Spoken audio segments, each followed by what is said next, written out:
2 years ago, I did a video on one of my favorite running backs from back in the day. We're talking about a cat who I never felt got the credit that he deserved for what he brought to the game and the run he had back with the Cowboys. His name was Marion Barber, nicknamed Marion the Barbarian. And sadly, he was found unconscious in his apartment yesterday. Passed away at age 38. The cause of death is still unknown, but I just wanted to say rest in peace and condolences to the family. But if you're unfamiliar with Marion, or maybe you missed this video the first time around, or if you're very familiar with Marion but you just want to kind of watch a tribute to him and relive his career, not to mention see kind of some of the darker things that were going on with dude after he had retired. If any of that fits you, check out this video I did back in 2020 entitled, of course, What Happened to Marion Barber. Y'all stay safe out here, bro.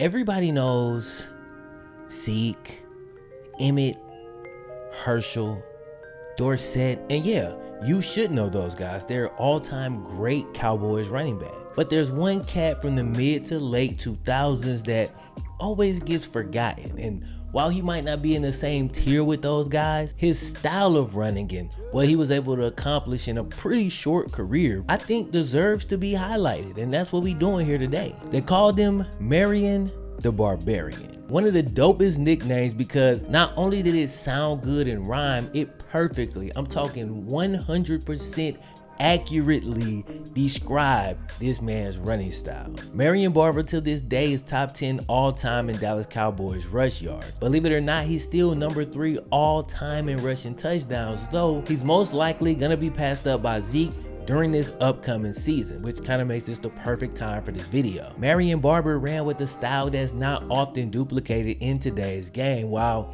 admittedly there are a few. But this man was impossible for one man to tackle. Sometimes he was impossible for your entire team to tackle. Not 2, not 3, not 4, not 5, not 6, not 7. And as fans, we got a lot of love for the shifty guys. We do. I love it myself. But there's something inside you, something barbaric, if you will, that is just completely enthralled by a grown man seeing another grown man in his path and not shifting or juking to try to get that guy out of his path or maybe change paths, but just dropping his shoulder and running straight through that man. This my path, bro. Bro. But the question is, when a guy who plays like this retires from the game, what happens next? When throughout your entire career, every obstacle you saw, you just met it head on and tried to run through it? Well, the answer, unfortunately, is you do the exact same thing in retirement. Even if that obstacle is no longer an NFL linebacker, but is now a Nissan Armada. This is what happened to Marion Barber III. Cue the Wayne. Yeah, you'll never know quitter, 'cause I'ma go get her.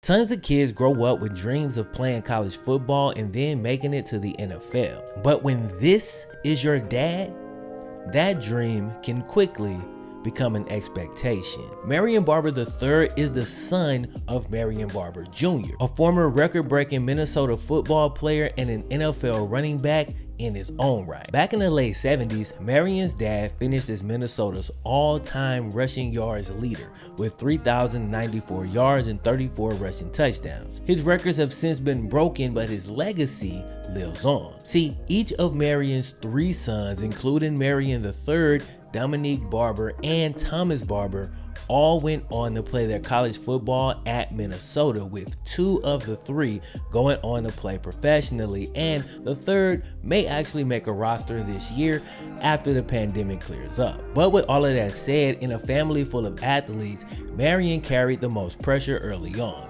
He was the oldest and carried his dad's name. While he played baseball and ran track to hone his speed back in high school, Marion always kept the main thing the main thing, you know what I'm saying? What we talking about? That gridiron. Marion ran for nearly 1,800 yards and 18 touchdowns during his senior year in high school. He also plays safety and will absolutely destroy you if you ever try to cross his path on the football field. Coach, I don't know if I want to run that dig route. That post route, what about something that break to the sideline? You know what I'm saying? But Marion wasn't just all brawn back there. Dude had 10 picks his senior season, and when he got his college scholarships, the majority of schools wanted him to play safety. Marion's college choice was an easy one as he decided to attend Minnesota to carry on his dad's legacy. Like I said before, he was originally slated to play safety at the college level, but ultimately stayed at running back and ended up rushing for slightly more yards and scoring one more rushing touchdown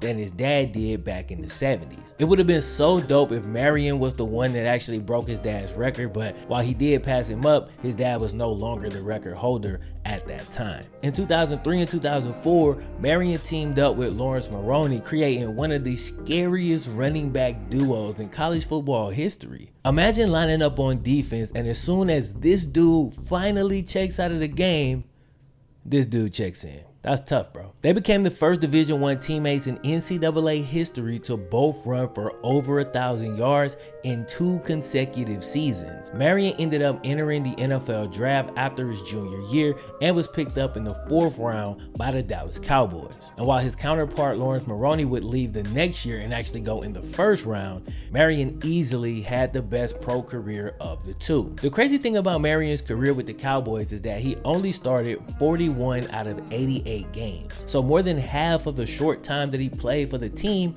he was the backup running back, but still he was able to carve out a great role as a 3rd down running back. He was perfect for the job.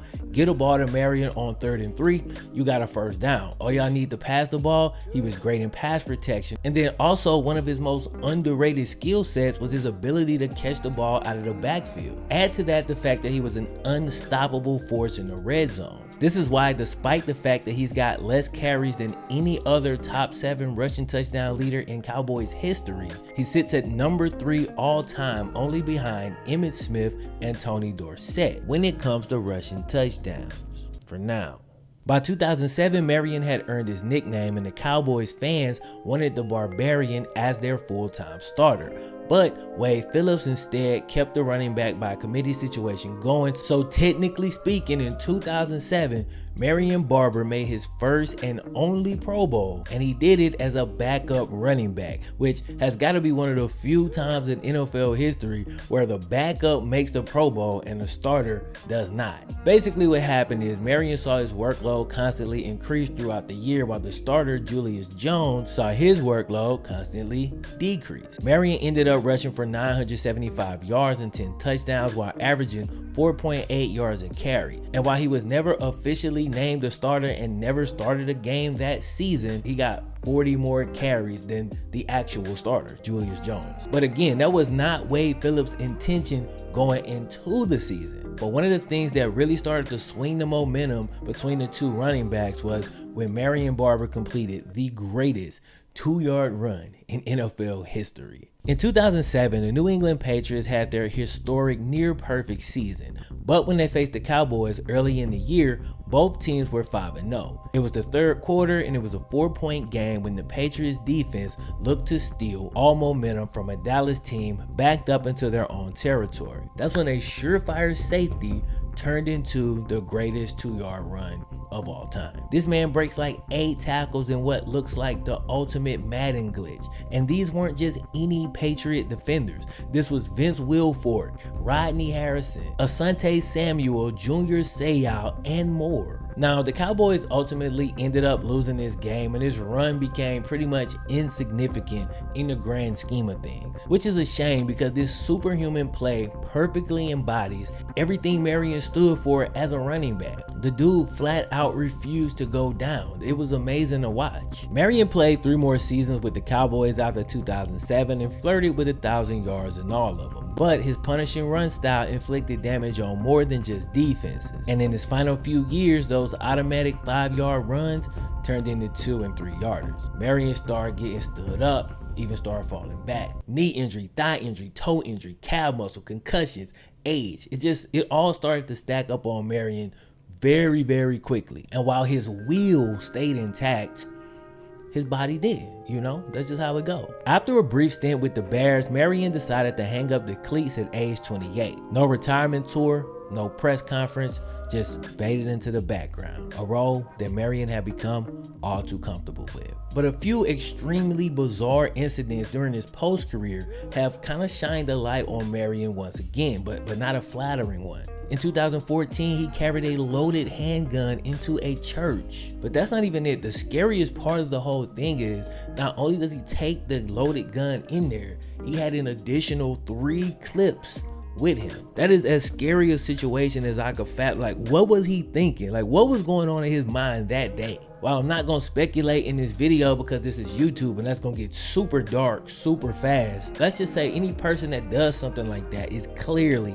not in a right state of mind. When the police got to the church, Marion seemed disoriented and he was saying he didn't know what year it was, he didn't know where he was. It's like he was just out of it, bro. And they talked to the pastor and asked him like what happened, and he said everything seemed pretty normal at first. Then Marion just started speaking like erratically, just started yelling stuff out in church. They didn't say what he was saying, but didn't take his jacket off, showing that he's armed and got all these clips. This was back in 2014. He got arrested, he had a mental evaluation, and nothing really came of it, okay? This was 6 years ago. So from that point up until like 2018, Marion seemed to be doing better. Whatever was going on with him, it seemed like he kind of got it straightened out and he was good. But then in 2018, he had not one but 2 instances where he damaged a woman's car. Not like vandalism, not like an ex-girlfriend, 2 different random women driving their cars. Basically, this man was out for a jog, okay? The first lady was pulling out of a parking lot and it seemed like she stopped, I guess, on the crosswalk to make sure it's safe to merge into traffic. Marion's jogging down the sidewalk. So he's a jogger, there's a car in his path. Most joggers would, maybe jog in place, you stop and do some push-ups, or you could just kind of go back around the car. Nah, this man turned on the gas, like going hard. Boom, smack into this lady's SUV. Like he trying to truck stick her car, bro. He does that, mean mug the lady, and then continue his run. Now that sounds kind of crazy. Maybe the lady embellished a little bit. Well, the same day, another lady called, exact same thing, okay? So he did this twice in one day. And then a third person called with a very similar situation. This time he didn't run into the car. I think he said he injured his shoulder. Like, this is real talk. He injured his shoulder on one of the first 2. So this time he just jumped up like on the hood of the car and ran across it as if the car wasn't there. When the police questioned him about it, he spoke about having a problem with white women pulling their cars into the crosswalk when leaving parking lots. And I usually like to break down these situations and give one side and give the other side, but dog, he ran head first into 2 cars. Can you imagine driving your car? You leaving a parking lot, you got, you chilling, just picked up some grocery, about to go to the crib. Bam! A grown man, bruh, run into your car on foot. Look at you crazy, and then run off. That's wild, bro. Now, I'm not sure what the mental evaluation in 2014 actually consisted of, but it's hard for me not to draw the conclusion that, the man could be suffering from CTE. Like, how can I not connect those dots? Like, I have to connect those dots based on the way he played and this very erratic, bizarre behavior.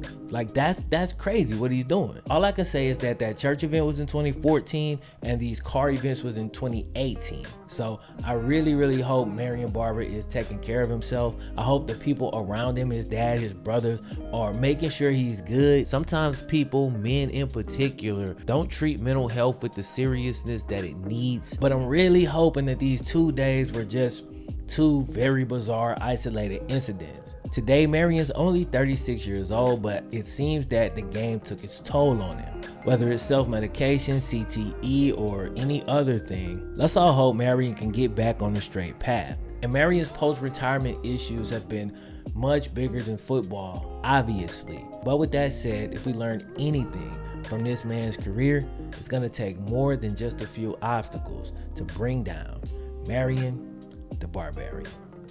My name is FlemLo Raps. I'll holler at y'all next time, fellas.